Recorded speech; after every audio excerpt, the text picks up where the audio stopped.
is an odorless heavy metal that can be toxic when taken into the body through breathing, eating, or drinking.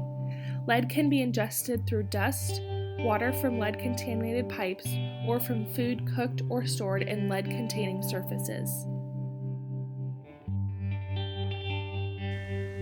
Prior to 2012, the CDC standard was that as long as a child's blood lead level was less than 10 micrograms per deciliter of blood, it was at a safe level. The updated standard expresses that no matter what level, any lead in the blood is unsafe and detrimental to childhood development. Lead poisoning can severely affect mental and physical development of a child, and at high levels, it can be fatal.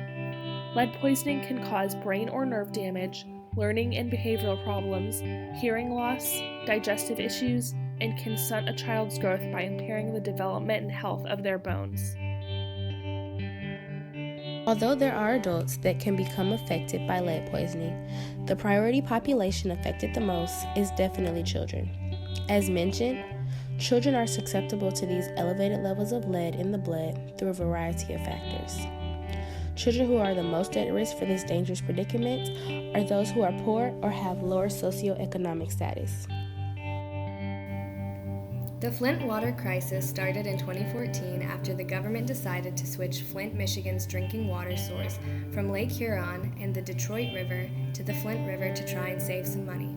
Due to the insufficient water treatment, lead from the water pipes contaminated the water, exposing over 100,000 residents to elevated blood lead levels. Specifically in regards to Flint, Michigan, about 43% of the population lived in poverty at the time of the crisis. 45% of homes were renter-occupied, only 11% of the population had a bachelor's degree or higher, and almost 13% of people younger than 65 were without health insurance. In total, tap water accounted for more than 85% of lead exposure amongst infants through formula, and as a result, it's estimated between 6,000 to 12,000 children were exposed.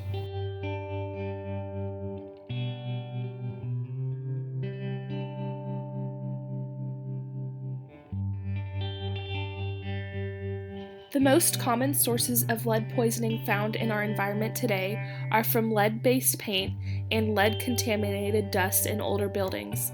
Other sources include contaminated air, water, and soil. It's possible that some water pipes are made of lead and therefore contaminate our water.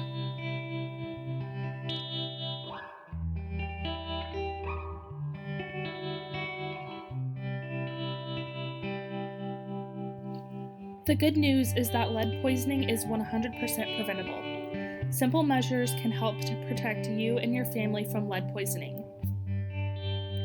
If your house has older plumbing containing lead pipes, run cold water for at least 1 minute before using the water.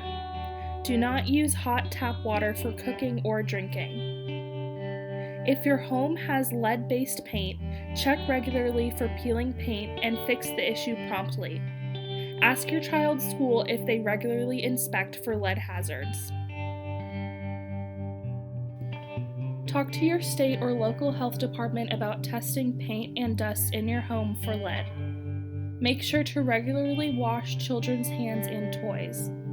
Hands and toys can become contaminated from household dust or exterior soil, both of which are known lead sources.